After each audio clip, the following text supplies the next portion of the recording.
evacuation. So for the fire department, what role does the fire department serve as part of the city's response to flooding caused by extreme weather? And what is your responsibility regarding evacuation? Good morning. Thank you for Good morning. the question. So if it's an emergency evacuation that there's life in danger, that's an emergency response that the fire department would be involved with, and whether it's a few people or a building, the fire department's involved with. More of a planned evacuation, that's less of a fire department involvement. So Woodhill Hospital that was evacuated afterwards, we did have a minimal response there. We had helped transport 30 patients out of there to different hospitals, but that takes away from our emergency response in the field, and the planned response is not part of that. But life-threatening situations, the fire department would be with our other agency partners in charge and part of that command element. So any type of emergency or an evacuation due to water would then impact your other services, such for FDNY and EMS? That is correct. Okay. So we've now, staying on the topic of evacuation, we have a lot of HERCs, we have a lot of shelters, and we have a lot of other places that may need to be evacuated in the event of a climate emergency. So adjacent to my district is a large HERC, which will house up to 2,000 people. So what is the current evacuation plan for Floyd Bennett Field? So as with all, the structures, Randall's, Creedmoor, other things that have gone up that are managed by Health and Hospitals, emergency management has been working with Garner, the contractor, and others to make sure, that we have plans in place for the Floyd Bennett Field location. Since it is federal land, I believe we have filed 23 or 24 plans with the Park Service before they gave us the okay to house people there. And so we look at the wind thresholds, that's really the main concern. And it's not just the amount of wind, it's also the direction, and things like that. But so we are looking at them, working with the contractor, and then we also identify if it were a citywide evacuation, like we have done during Hurricane Irene and Sandy, schools would be available, and we would we have identified a school that we would use for that. If it's something, as we're going out of coastal storm season now, it becomes less likely, but as we've all talked about, there are other reasons why we might have to evacuate. So we have a list of many buildings across the city with partners, with city agencies, just like we have set up emergency shelters, after other large incidents. And so we work with our agency partners. There obviously would be busing, feeding, all the things that come along with moving a shelter like that. So we have in our command structure for the asylum seeker operation at emergency management, one of our key areas is cascading impacts. This is something we learned during COVID when we had COVID going on, and then we had severe heat, we had Hurricane Isaias, all of that. So we have been looking at all, we've been talking to HBD, we've been talking to H&H, and looking at our facilities to make sure, whatever the hazard is, that we have a solid plan in place. And it would also include places that were taking refugees from the Rockaway Peninsula, Mill Basin, and all the other areas in the surrounding communities that would be flooding as well. Would there be additional places, or it's still the same places that are identified? Because that's 2,000 more people. Right. No, we would, because it is such a large structure, we have identified, there are 1,300 schools in the city, and most of them are not in a coastal storm evacuation zone, because really what you're talking about is a coastal storm evacuation.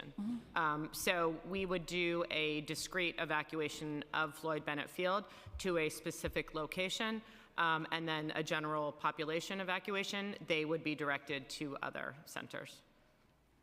So we all know that we use the Marine Parkway Bridge and Flatbush Avenue as an evacuation route for the Rockaway Peninsula. So how would that affect residents of the Rockaway Peninsula with the timeliness of their evacuation? We would have to work through that since we would be evacuating, the residents of Floyd Bennett Field as a separate evacuation. We could plan it at a certain time so it wouldn't, to try to lessen the impact. But a large coastal storm evacuation, whether we would evacuate up to 3 million people. So an extra 2,000 is a consideration and something we're working through, but it's going to be one operation of many, many, many that are happening across the city. All right, thank you. And was there a DOB approval for the emergency evacuation plan, or was it not necessary because it was federal property? We are working with the fire department, we're working with DOB, with all of our partners here. Okay, so just want to turn towards one of the hot topics was the fire hydrants, and they're not working. So I just want to ask DEP.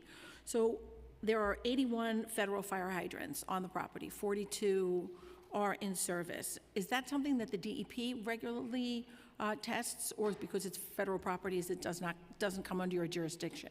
So the fire hydrants that are on Floyd Bennett Field are not the responsibility of DEP to operate and maintain. That being said, we did offer the National Park Service support, as NISM were testing and making sure that the fire hydrants were available. So we supported, but they're not part of our inventory. So what happened? Once you went on and you gave them support, did you flush out fire hydrants? Are there more than 42 now that work properly, or are they still unreliable? I can't speak to the reliability of them. I do know that we helped repair a few. Okay, all right, thank you. So Chief, were the fire hydrants identified for use for FDNY operation procedures at Floyd Bennett ever submerged in floodwaters, for example, during Hurricane Sandy? I don't know the answer to that, the Park Service hydrants. We've done an evaluation of the hydrants out there, and the Park Service hydrants we have found unreliable, and we're going to use the DEP hydrants that are up on Flatbush Avenue. We've have some procedures in place to stretch hose lines from there, but the DEP hydrants are on a large enough main to give us enough water once we get the supply line stretched. And just for the record, I want to note that the DEP hydrant that the chief is referring to is 3,500 feet away from the base camp. Let's see. So regarding the FDNY's pre-planning, out of the assigned units designated for water supply, who would the balance of the assignment potentially be deployed to for evacuation? Okay. So maybe that's best answered by... You're asking about fire companies? So the FDNY did a pre-planning analysis. So according to that analysis, what of the assigned units designated for water supply would be used in the balance of an assignment potentially to be deployed for an evacuation if there were a fire? So our fire companies, we've increased the response. Our normal response to a report of a fire would be 3 engines and 2 ladders. At Floyd Bennett Field, we've increased it. We would also have one of our satellite units, and one of our hose wagons with the large diameter hose. They have their plan. The ladder companies would be in charge of, conducting an evacuation, having the people leave the structure that's on fire, just as we would for other buildings. There are fire guards on scene, and their instructions are to immediately start an evacuation in the event that there's a fire. And what is the level of staffing and equipment sufficient to operate an evacuation of 2,000 people? Fire department or NISM? I'm not aware of that. NISM? Do we know how many people we would need to evacuate an area of 2,000 people if there were a fire or a climate event? It would depend on, a fire evacuation, as the chief has noted, is very different than a planned evacuation for a coastal storm or something. As part of our agreement with the state is helping us with the evacuation planning. And, any evacuation is a large undertaking. And so we would take resources from different agencies, work with the state to move the people, as effectively as we can. But it certainly would need a lot of staff. Yeah, depending on the type of, if it's just in time or if it's, something that's planned out. But, we have many different types of evacuation plans, and we've done different types of evacuations over the years. So right now, there is a small number of people at Floyd Bennett Field, but if it continues to grow, we will, keep involved in it. Right, because it has the capacity for 2,000 people, and with budget cuts coming and hiring freezes and no overtime, it could be a problem.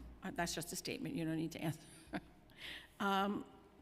In the people who are going to Floyd Bennett Field, now I've been there when there's been up to a foot of flooding, and then more during Hurricane Sandy, and then we had to wait for the water to recede in order to use it as a staging area for supplies for people who lived in the adjacent communities. So have the migrants been provided with any type of flotation devices, like so that could assist them, in remaining upright while exiting Floyd Bennett Field if it floods in the way it can flood? If we felt, and again, we were doing this more as an exercise this weekend, but with the weather and the winds coming in tomorrow night, we have been talking to the agencies and to our contractor about what an evacuation would look like. These are large structures, and we also have the experience of having Randalls and Creedmoor up for some time now. So the contractor, they wouldn't give individual items to individual people, but they do have many supplies on site, and they can add more things. I would also say that these type of evacuations would most likely happen, before the fact or, not at the time you're suggesting. Yeah. So I don't know that they would be necessary, but we do, like I said, we created many, many plans. We've talked to many, many partners. And so, we feel like we are prepared. Okay. And Chief, the fire hydrants that are there, let's see, it was 81 and 42 that are operational. Do you have a map that shows where they are in the event that they are covered by water, by flooding? And that doesn't have to really be a climate event because we get tidal flooding all the time. So do you know where they are so they could be accessed for use? The DEP hydrants that we would use are the ones that are up on Flatbush Avenue, and we do have them on the pre-plan map. The National Park Service hydrants that are scattered throughout, they're on a smaller main, and we won't be using them. We'll use the DEP hydrants on Flatbush Avenue.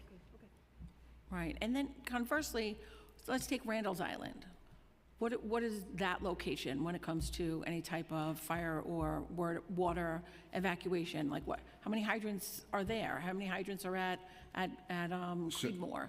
And if there was a large fire or climate emergency throughout the city, how could you staff each and every one of those locations to evacuate people? I think it's with the current staffing the way it is. So generally throughout the city, the fire hydrants are spaced about 300 feet apart. And that's similar up on Randall's Island. So there are more fire hydrants. They're much closer together. And down in Floyd Bennett Field, once you get off Flatbush Avenue back into the National Park Service, they just don't have the number or the spacing of hydrants. And we have plans to compensate for that. Concerning an evacuation, if the fire department is asked, if it's a non-emergency evacuation, the fire department, is asked to contribute resources. We'll evaluate our ability to give resources at that time. All right, because if we all remember during Hurricane Sandy, in Breezy Point, when people were being evacuated, there was also a major fire going on at the same time, and it was a very challenging evacuation. So, if that were to happen, say at Floyd Bennett Field, if there was a large fire, the fire was spreading, we had to evacuate people from Breezy Point, and we could never use Flatbush Avenue and vice versa for the people who live in Brooklyn. So thank you for your answers. Any other questions? Councilmember Krishnan. Yes. So we have Riley and then Krishnan. Thank you, Chair. Good morning, everyone. Just two quick questions. So New York City's current infrastructure consists of an extensive network of over 7,400 miles of sewer pipes that collect sanitary, sewage, and stormwater in 14 WRRFs, wastewater resource recovery facilities that receive the flow. We need to construct new high-level storm sewers, like Councilmember Holden stated, to keep stormwater out of the sewer system and reduce flooding. So my question is, understanding future investments can alleviate flooding through the city, how is the department working to leverage stormwater investment to help manage future flood risks from extreme rain and sea level rise? Thank you for that question. I'm happy to talk about capital planning all day. So we are working right now on as announced in Plan YC, a stormwater adaptation plan. And basically, the goal of this plan is to help us make sure that our funding that is available for stormwater improvements, which is over $2 billion in our capital plan, is able to be allocated to the communities that experience the most chronic and deep flooding, especially as we are experiencing more intense rainfall. And so we are currently working through an evaluative process to identify these priority locations where we can identify where near-term measures need to be taken. And as I mentioned earlier, we're thinking about planning for stormwater in a holistic, multi-layered way. So it's not just more sewers. Although sewers are a great tool in the toolbox, they're not always the fastest thing you can install, especially if they are far away from the coastline. And so sewers are constructed kind of like a tree at the outfall by the coast. It's the largest, and as you get farther and farther inland, the sewers get smaller and smaller. And so if you need to make a substantial upgrade far inland, it takes a lot of miles of sewer to upgrade. And so that's why we look to other tools in our toolbox to manage stormwater. I talked earlier about green infrastructure. That's one of a great tool that we have to help deal with localized conditions. We've also announced 4 cloudburst neighborhoods, which are areas where we can identify ways to pull stormwater out of the right-of-way and take it away from homes and businesses and store it either underground in underwater detention tanks or in large green infrastructure installations. We're also working on a number of green medians throughout the city. So in Hollis, we just started work on one by Van Buren High School, which allows us to take this very unsightly, more creatively about how to manage stormwater so that we can make sure that New Yorkers are able to go about their lives and not put into danger, but also understanding that long-term capital sewer investments are challenging and long. You know, no one builds a sewer in a day. And so we have to think about all of these different tools we can have and also making sure that we're investing our resources where the most chronic and deep and contiguous flooding is. So. Thank you.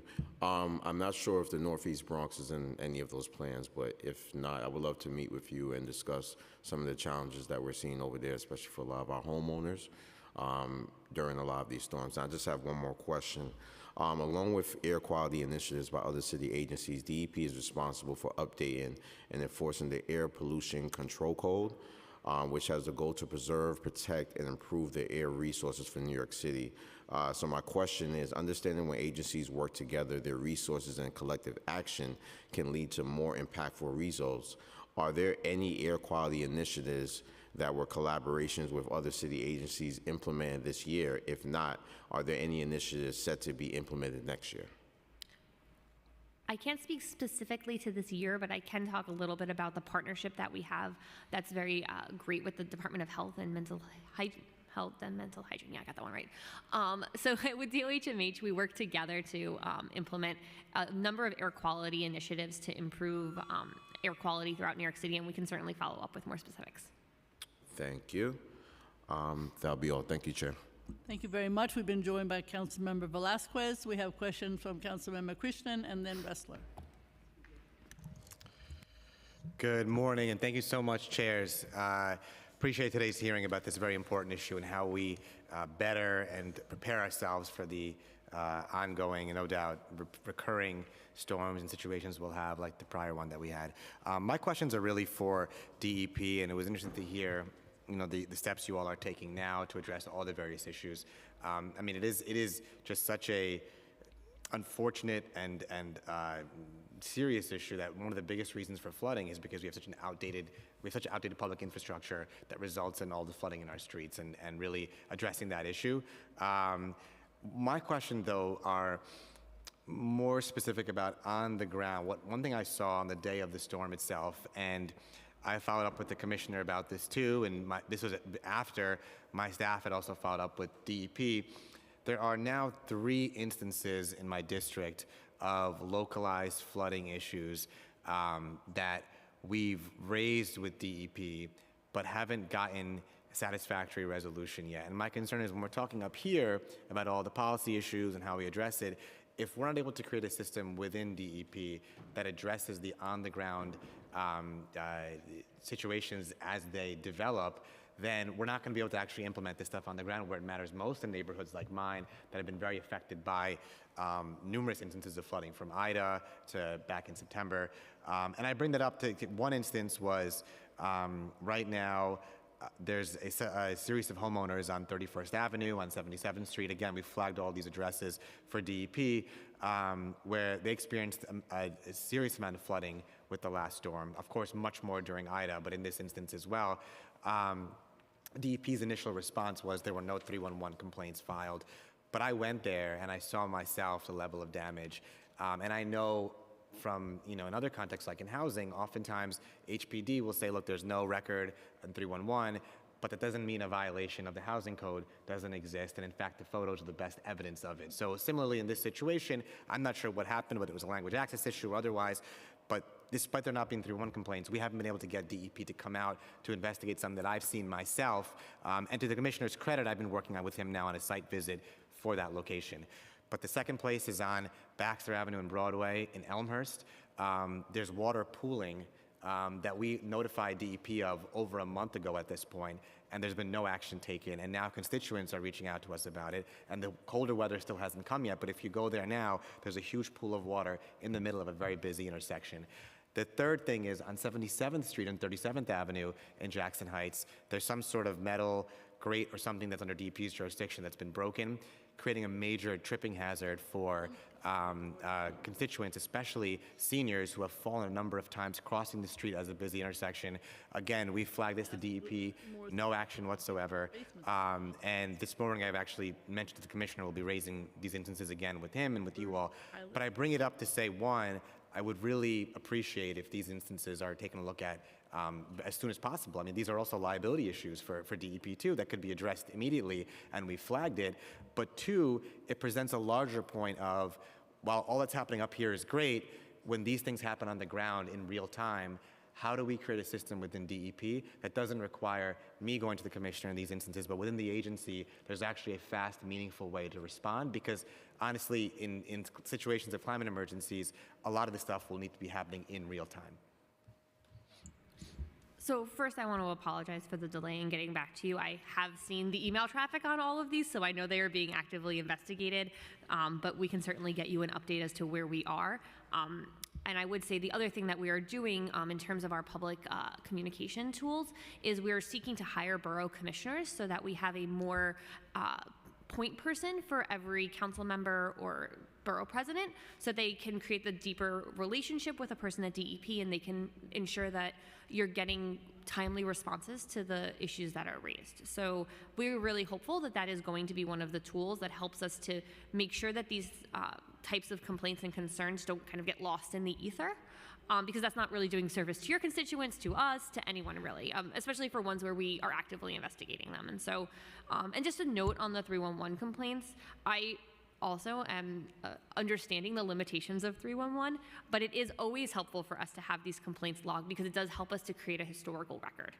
Because when we are thinking about chronic locations throughout the city and understanding where we have systemic issues versus where we have one very loud constituent, which never happens, it's really great for us to have this historical record. And so while I have often been on the phone with 311 many times, calling in random complaints in my neighborhood as well, it's really important to us at DEP to have these kinds of issues forwarded through 301, so we do create that record. But for these three, we will make sure that we get back to you with wherever we are in the process, so that you have some updates. Yeah, thank you, and I appreciate that. And I would just add one, I think, and understanding all of this too, I would recommend strongly that you all look at a way to really create a much more on-the-ground rapid response system as quickly as possible. Because again, these three instances all happened in the last 2 months, really, and there's been no response. And a lot more serious instances like this will occur after storms, and so the agency has to be able to have some sort of rapid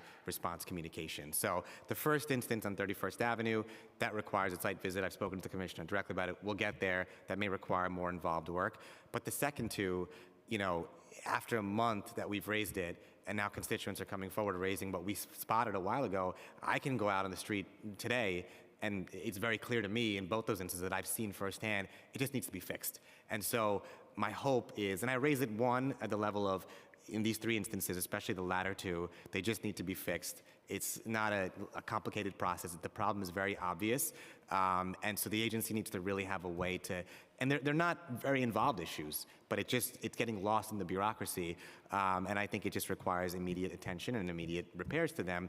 And the second thing is kind of broadening out on a more macro level, coming up with a system that really will allow for these small but serious and important liability-inducing repairs to be fixed right away, so you all can focus on the larger problems that do require more involved analysis and work. Thank you. Councilmember Ressler?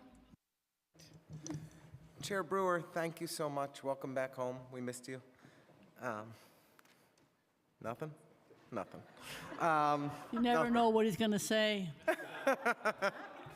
It's always good to have Gail around. Always good to have you.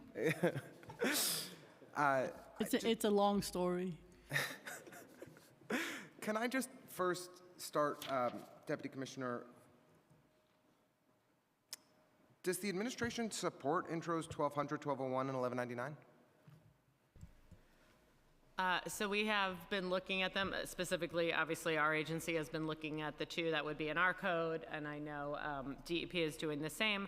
I think there are some concerns and some things to work through.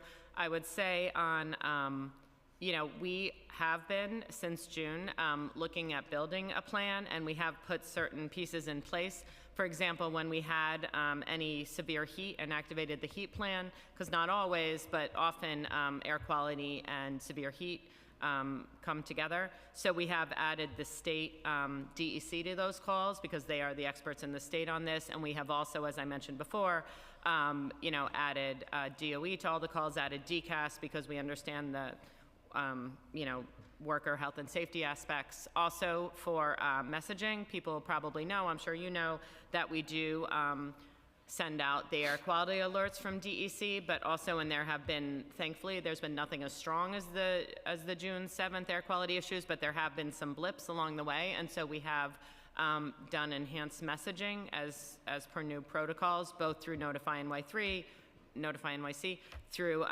messaging through our press office and City Hall. So we will continue to strengthen that and work with you on those bills. So on 1200 and 1201, the administration's position is in opposition and support? I don't know that we have a formal position at this point. Like I said, we understand the import, we appreciate the partnership, and we will continue to work to make it as effective as possible. And 1199? That's the... Similarly, we are evaluating, and we don't have a formal position at this time. Okay. I will just say this is I realize this one was calendared a little later in the process, but we introduced these bills many months ago, have been in touch with the agencies. At a minimum, we expect you all to come forward and express a position on the bill and to give feedback on them. And it's a little disappointing that we couldn't get a more direct response today. Deputy Commissioner Farrell, are the current protocols that you all have been developing relating to air quality emergencies, is that something that's publicly available for review or still in development?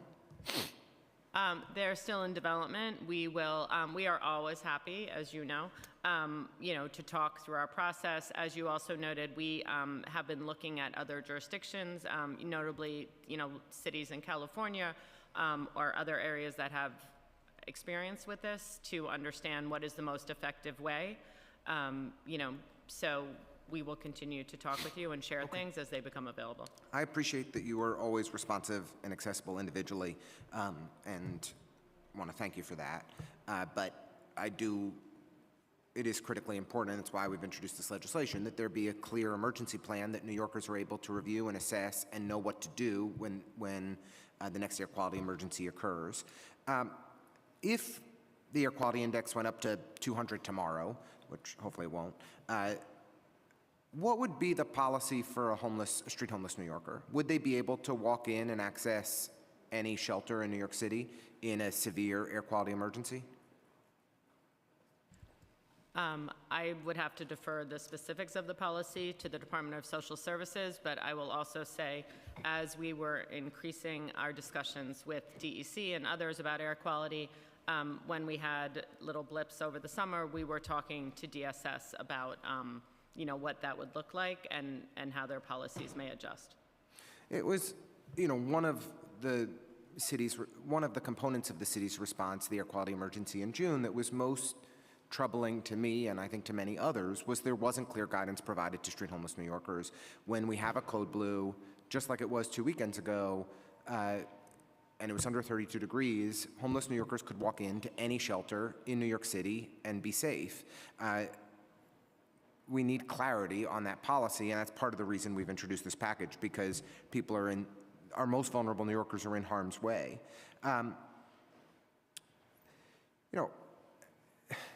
I think it's about 10% of the population that accesses Notify NYC. How does the city expect the remaining 90% of the population to find out about dangerous events when we're not being proactive in our communication, when the mayor's not organizing press conferences, when the mayor's not giving clear direction? Do you know the percentage of seniors or older adults, I think I'm supposed to say, that are signed up for Notify NYC? Higher need populations, are they accessing the information that we're putting out through these text alerts? So thank you. So we have about 1.2 million New Yorkers signed up, but I would say that that's far greater than 10%, because obviously, young children are not subscribing. I think it may be more now, but what we had seen before was about 3.5 million cell phones or people that would sign up for Notify NYC, so it's a large number.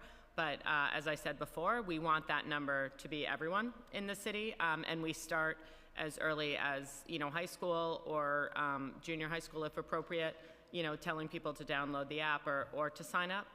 And it's also available in 14 languages. One thing as we look at seniors, we don't ask people, we do some voluntary surveys where people can give the demographic information you're asking about, and I can look to see what was in the last survey. Yeah. By and large, we don't ask people, for their age or other demographics to sign up. We want to make it as welcoming as possible. 1.2 million is progress, and Rome wasn't built in a day, and so appreciate that the numbers have moved in the right direction. But even if you add 1 million kids, we're still talking about over 6 million New Yorkers that are not receiving Notify NYC. So 6 out of 7 folks that you might hope were receiving it are not.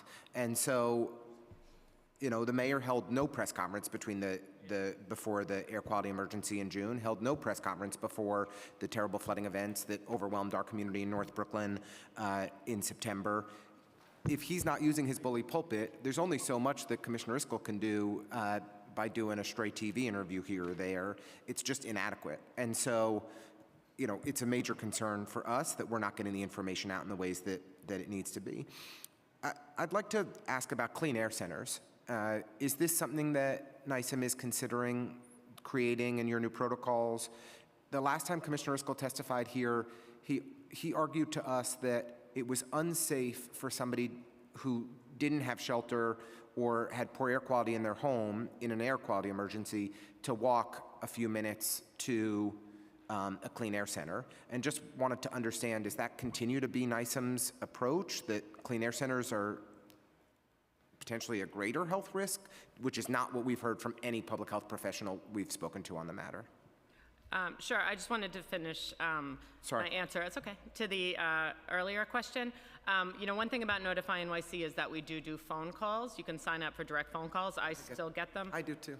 Yeah, so that is also, and you can call 311 to sign up. So, we want to encourage people that aren't on Twitter, aren't on their smartphone all day long to get those messages. I also wanted to mention that we do have the advanced warning system. That is something that goes out to providers and to people with disability and access functional needs, which those populations may overlap with some of the vulnerable New Yorkers that you're referencing. So Notify is the main emergency alert tool, but there are certainly others. Right, but there was no communication to schools. There was no communication even to council members before the air quality emergency in any meaningful way. I appreciate that you all are trying to do what you can. It just doesn't feel like we have a cooperative city hall that is taking its responsibility seriously to engage and inform New Yorkers about the risks that we're facing. And it's not something, as you said, emergency management has 250 staff, and as committed and as they are, we need the full force of city government behind keeping us safe when emergencies arise. And it doesn't feel like we've had the attention of City Hall in certainly the last two major weather-related emergencies that have hit New York City. As you know, we work with all our partners. We work closely with City Hall, and we are all committed to getting the information out. And I think that message has been heard loud and clear. Speaking about clean air centers, that is something we're looking into. It's not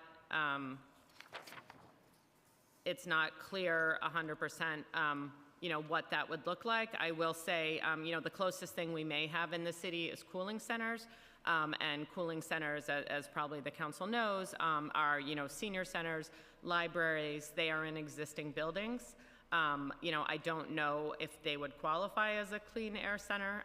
So that, I think, is a multi-pronged question that we would have to look at, the efficacy, how realistic it is, and how that would work. But we are committed to the messaging. We also have done things, as I think people know, every firehouse, every police station, every library branch in the city has masks available. And there has not been great uptake, I will say. New Yorkers have not take advantage of that resource in any meaningful way. But just like we have, we told people during COVID, for 20 years, I've been telling people how to put together a go bag. We added masks for COVID a few years ago. We have now, added masks for potential air quality events. So we are looking at the places, all different ways that we can make New Yorkers safer. We have 7 precincts and 2 PSAs in our district. We called them. None of them had a clue about masks during the air quality emergency. They didn't know they had them or that they were responsible for distributing them. There were 2 FDNY locations set up in the borough of Brooklyn with 3 million people in it. One was fortunately in our district, and I went out and thanked the FDNY staff on Tillery who were there. But the idea that was... Councilmember, if you could just wrap up, because Councilmember Hanif has questions. Apologies. If there's time for a second round, I'll come back. I just think that the lack of engagement and awareness on how we could stay safe in this moment was horribly scary, and people didn't know what to do or how to stay safe, and the information was not coming out from this administration in a clear and way, and that's why we need to move forward. But if time allows, I'll come back. I just wanted to say one thing before we go to Commissioner Member Hanif, and she's here. The night of the air quality emergency, Councilwoman Schulman, who I've known for a long time, called and asked if we could deliver masks, and so we did divert 5,000 masks that I know she gave out across Forest Hills. So, hear on what you're saying, but we also are very, especially before the storms, we also gave out personalized flood barriers for homeowners. So, we will take all partners, we will take all comers, and so if council members also want, masks or other things, just like Councilwoman Schulman did, we're happy to work with you to get those out. Look, I appreciate it. I know, whenever we call you for help, you're accessible and responsive, and I appreciate it.